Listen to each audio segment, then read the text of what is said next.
સપ્તાહની ઉજવણી કરવાની. આપણે ઉજવણી પોષણ સપ્તાહની કરી, બરોબર?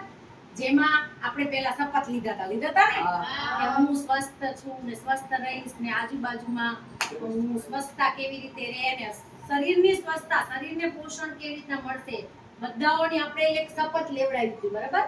હવે બીજું છે કે આપણે પોષણ એટલે શું?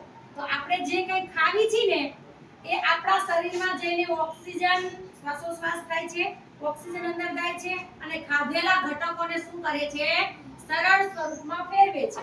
એટલે આપણે ગ્લુકોઝ મતલબ કોઈ પણ પાન ખાઈએ છીએ તો ઈ શરીરમાં જઈને એનું કાર્બોદિત હોય, ચરબી હોય, પ્રોટીન હોય, લિપિડ હોય, કાર્બોહાઈડ્રેટ્સ હોય, ઈ જટિલ ઘટકો હોય છે શરૂઆતમાં. અંદર જઈને ઓક્સિજનની ક્રિયા થાય છે, શ્વાસોશ્વાસ થાય છે અને ઓક્સિજનના કણ એને તોડે છે અને પછી એમાંથી ઘટકોને છૂટા પાડે છે અને શરીરમાં આવી રીતે પોષણ મળે છે.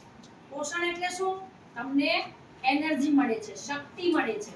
ખાઓ છો એમાંથી કાર્બોદિત છૂટે, ગ્લુકોઝ છૂટે, સ્ટાર્ચ બને, આ બધી વસ્તુનું પોષણ શરીરમાં તમને મળે.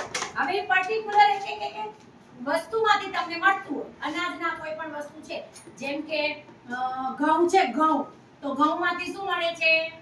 કાર્બોદિત મળે ને. એટલે ઘઉંથી બનતી તમામ વસ્તુ, ચાહે સુખડી છે તો સુખડીમાં પણ કાર્બોદિત હોય, સુખડીમાં ઘી છે તો ઘીમાંથી ચરબી મળે, બરાબર? હવે બધા જ ચોખા છે તો ચોખામાંથી આપણને સ્ટાર્ચ, કાર્બોદિત મળે. હવે દાળ છે, કઠોળ છે, રાજમા, ચાવલ, દાળ, ચણા, આ ચણા છે આપણે બધા મિક્સ કઠોળ ખાઈએ છીએ ને, મિક્સ કઠોળ તમને આપવામાં આવે છે, એમાં પણ તમને બધા જ પ્રકારના પ્રોટીન મળે છે, બરાબર? અને પ્રોટીન મળ્યા પછી આપણે ગોળ પણ ખાવી છે, ગોળ જે આપણને ગ્લુકોઝ આપે છે, તાકાત આપે છે, બરાબર ને? એમાં સિંગદાણા નાખી છે, સિંગદાણા નાખે છે ને એમાં બેન નાખે છે, બરાબર ને? મધ્યાહન ભોજન વાળા બેન. તો એ સિંગદાણામાં પણ આપણને શું મળે છે? ચરબી મળે છે ને, ચરબી પણ મળે છે, સાથે સાથે પ્રોટીન પણ મળે છે. મસાલા, બધા મસાલાની વાત લઈએ તો મસાલામાંથી પણ તમને ઘણા બધા એવા તત્વ, વિટામિન બધું મળતું હોય છે. હવે લીલા પાંદડાવાળા શાકભાજી તમને બધાને ખબર જ છે, એમાંથી આપણે એક શાકભાજી લીધી છે, કોથમીર. તો કોથમીરમાંથી પણ આપણને શું મળે છે? ખનિજ ક્ષારો ભરપૂર પ્રમાણમાં. પાલક, મેથી, એમાંથી આપણને બધાને લોહ તત્વ મળે. શરીરમાં લોહના કણો, લોહ તત્વ વધે. આયોડિન યુક્ત નમક એ આપણે ખાવી છે, બરાબર ને? આયોડિન યુક્ત નમક શું કામ ખાવું જોઈએ?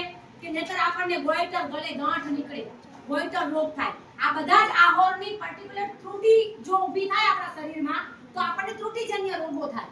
એટલે આની ત્રુટી આપણા શરીરમાં ઊભી ન થાય એના માટે આપણે સંપૂર્ણ આહાર ખાવો જોઈએ. આ જે ડીશ બતાવી છે એમાં જો લીંબુ પણ છે, તો લીંબુ આપણને વિટામિન સી આપે.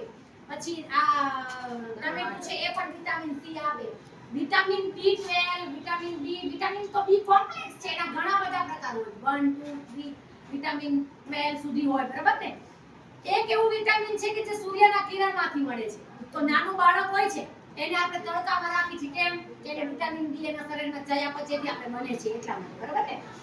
ડુંગળી, બધા જ વસ્તુઓમાંથી, બટાકામાંથી સ્ટાર્ચ, ભરપૂર પ્રમાણમાં સ્ટાર્ચ મળે છે આપણને, બરાબર? એટલે આ બધી વસ્તુઓ મેં તમને શું બધા એના ખનિજના જે બધી વસ્તુ મળે છે એક સ્ત્રોતો બતાવો, બરાબર ને? સ્ત્રોતમાંથી ઘટકો ક્યાં ક્યાં મળે એ બતાવો.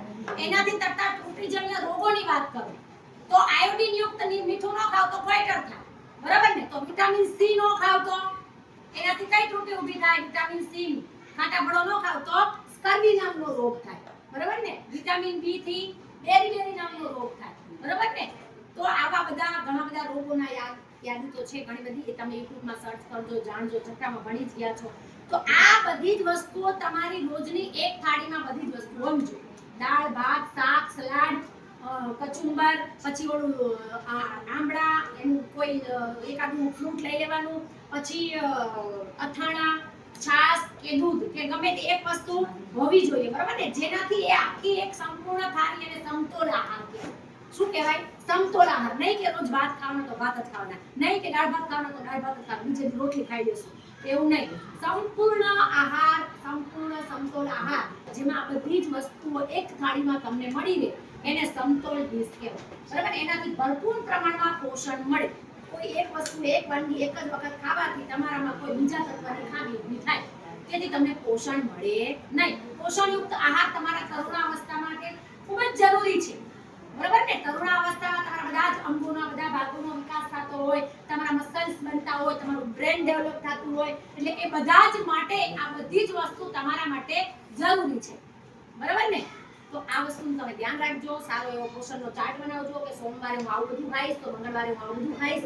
એનો આખો સરસ ચાર્ટ રાખવાનો, યાદી રાખવાની કે મેં આ નથી ખાધું તો મારે એ ખાવું જોઈએ. બધી જ ચીજ વસ્તુઓને તમારા આહારના સામે કરવી જોઈએ.